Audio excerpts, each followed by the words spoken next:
کہ ہمارے نبی نے کیسی غربت والی زندگی گزاری. ایسی حالانکہ جائز ہے پیسہ رکھنا بھی, لگژری لائف بھی جائز ہے, لیکن نبی نے نہیں رکھی کہ بھئی آخرت میں اتنا اللہ دے دے گا, ابھی تھوڑے سے تو دن ہے, کیا کرنا ہے. حضرت عمر نے فرمایا نا کہ یا رسول اللہ آپ تو تمام پیغمبروں کے سردار ہیں, اور یہ بستر آپ کا, یہ پیالہ, یہ کل کائنات, یہ کیسی زندگی ہے. حضرت عمر, نبی نے حضرت عمر پہ الٹا تعجب کیا کہ تم اتنے ذہین ہو کے ایسی باتیں کر رہے ہو. اب ہم اپنے آپ کو دیکھیں کس مقام پہ کھڑے ہیں. ہم تو کسی کی غربت دیکھ کے لگتے ہیں یار کسی کام کا ہے ہی نہیں, بدقسمت. اور نبی حضرت عمر سے کہہ رہے ہیں تمہیں کیا ہو گیا بھائی, جس کا آخرت پر یقین ہو اس پہ یہ باتیں سوٹ نہیں کرتی. نبی نے فرمایا میری مثال کراکب استظل تحت شجرۃ, اس مسافر کی طرح ہے جو تھوڑی دیر درخت کے نیچے آرام کرنے کے لیے لیٹ گیا. تو درخت کے نیچے آرام کرنے کے لیے تھوڑی بہت سہولتیں چاہیے ہوتی ہیں, 2-4 چیزیں چاہیے ہوتی ہیں. تو ہم بھی دنیا میں تھوڑا سا آرام کرنے کے لیے آ گئے, آگے ہم نے یہاں سے جانا ہے, تو کچھ مل جائے ٹھیک ہے, نہیں ملے تو صبر کرو. تو آخرت پر جب یقین ہوگا پریشانیاں کیا ہو جائیں گی, بہت ہلکی. آج کل تو سب سے بڑی پریشانی معاشی ہے. ہر نوجوان کو دیکھو پیسے ہی نہیں ہے, پیسے ہی نہیں ہے. جو پیسے والا کہہ رہے اور زیادہ نہیں ہے, جس کے پاس اور زیادہ ہے تو کہہ رہے اور زیادہ نہیں ہے, جس کے پاس اس سے بھی زیادہ ہے کہہ رہے اس سے زیادہ کیوں نہیں ہے. تو پاگل ہو رہا ہے اسی چکر میں آدمی.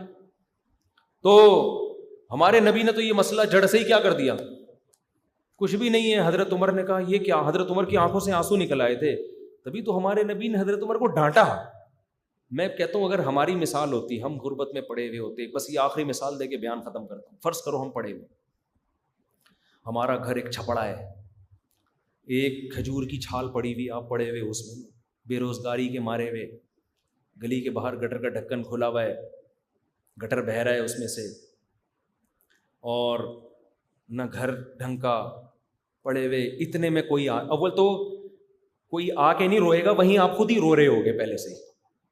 کسی کو آ کے آپ کی قسمہ پرسی پہ آنسو دکھانے کی ضرورت نہیں, آپ خود ہی پڑے ہوئے کیا ہوگے.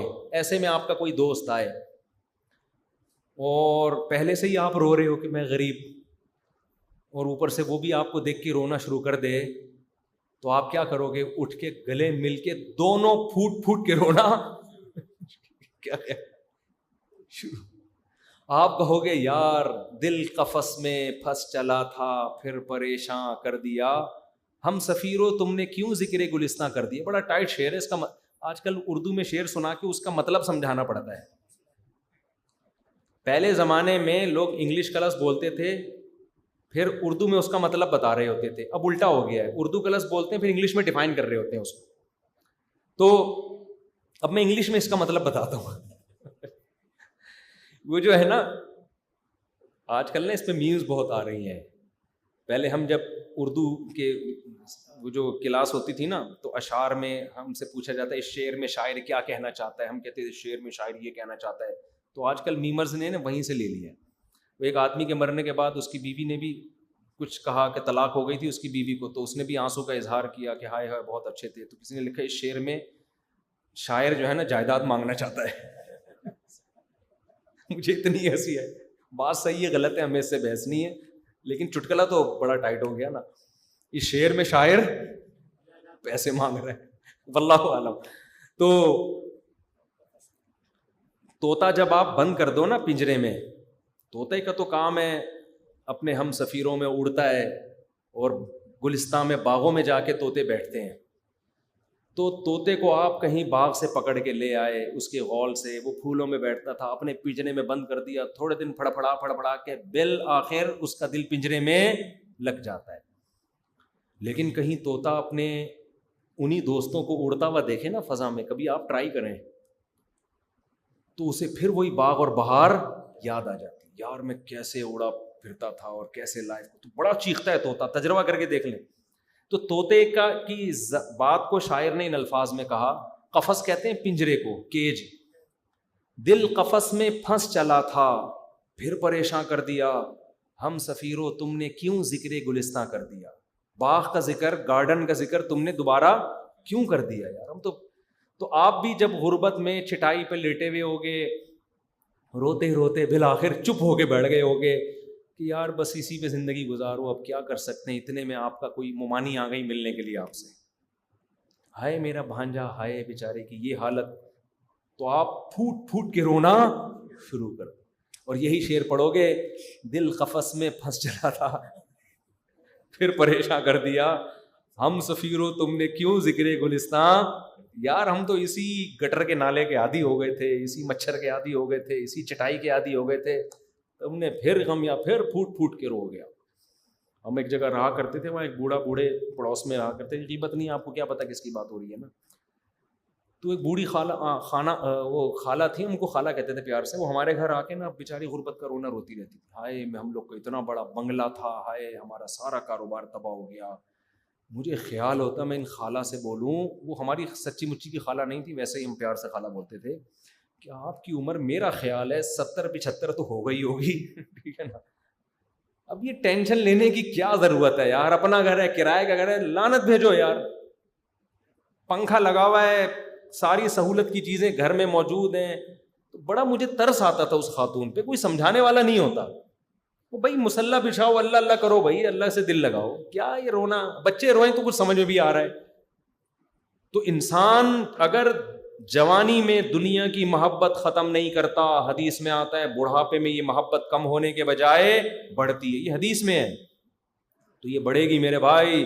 اس لیے دنیا کو ابھی سے کیا سمجھو, مسافر خانہ.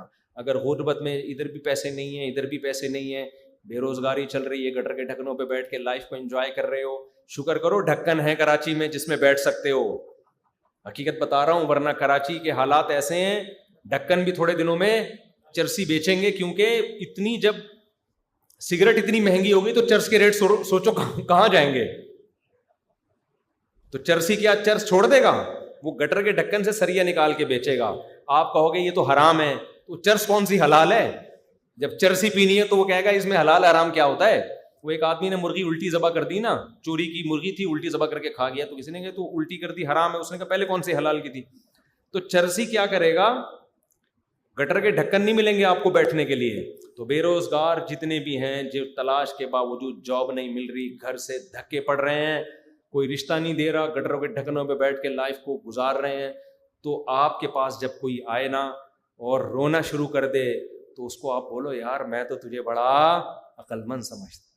ابے یہ دنیا مسافر خانہ ہے. پھر مثالیں دو, وہ فلاں نے بڑا پیسہ کمایا, آج کہاں ہے, قبر کے اندر. وہ ہم سے پہلے سکندر اعظم بھی آیا, پوری دنیا فتح کی تھی, مرا تھا نا تو اس نے کہا تھا میرے ہاتھ کفن سے باہر نکال دینا. دنیا کو پتہ چلے ہزاروں غلام اور باندیاں رکھنے والا, ہر وقت ہزاروں خادم آگے پیچھے گھوما کرتے تھے, آج خالی ہاتھ دنیا سے جا رہا ہے. تو اس لیے تھوڑے دن کی بات ہے. اور اچھی بات اللہ کی طرف سے یہ ہے کہ جو ٹینشن آپ کو ملتی ہے نا, تھوڑے دنوں میں آپ اس ٹینشن کے کیا ہو جاتے ہیں, عادی. تو گٹر کے ڈھکن پہ جب آپ کو ٹینشن ہو, بے روزگاری, یہ فرض کر لو 4-6 دن, ایک ہفتہ یہ سوچ کے کاٹ لو کہ مسافر خانہ ہے. ایک ہفتے کے بعد آپ کو ڈھکن کی عادت بولو پڑ جائے. پھر آپ وہ وقت یاد کیا کرو, پھر پیسہ بھی آ گیا نا, لینڈ کروزر گاڑی واڑی, آپ یاد کرو گے یار یہ وہ گٹر کا ڈھکن ہے جہاں میں بیٹھ کے راتیں گزار, کتنا اچھا. لوگ کہہ رہے ہوتے یار وہ زمانہ کتنا اچھا زمانہ, غربت کے زمانے کو یاد کر رہے ہیں. تو اس ٹینشن لینے کا اللہ ہم سب کو پریشانیوں سے بچائے. دل سے دعا ہے, عافیت مانگنی چاہیے. ہم باتیں تو کر رہے ہیں لیکن کوئی ٹینشن آ جائے تو پتہ چلتا ہے انسان کو کہ کتنے پانی میں ہے. یہ تو ہم بھی یہاں بیٹھ کے بات کر رہے ہیں, حقیقت ہماری کیا ہے اللہ ہی جانتا ہے. میں بھی اللہ سے دعا کرتا ہوں, اللہ مجھے ٹینشنیں نہ دینا, میں بڑا کمزور ہوں. لوگوں کو موٹیویشن کر رہا ہوں لیکن اپنی حالت کیا ہمیں پتہ ہے. تو دعا اللہ سے یہی مانگو بھائی, اللہ ہمیں ٹینشن نہیں چاہیے, ہمیں گٹر کے ڈھکن بھی نہیں چاہیے, ہمیں گاڑی چاہیے. ٹھیک ہے صحیح. ہمارے تو وہ بیٹھے ہوئے ہیں ہمارے دوست میکینک ہیں, جب گاڑی خراب ہوتی ہے, ایک دن برداشت نہیں ہوتا ان کے پاس, بائک خراب ہو ان کے پاس, وہ کہہ رہے ہوں گے ادھر تو بڑی باتیں کرتے ہو مفتی صاحب.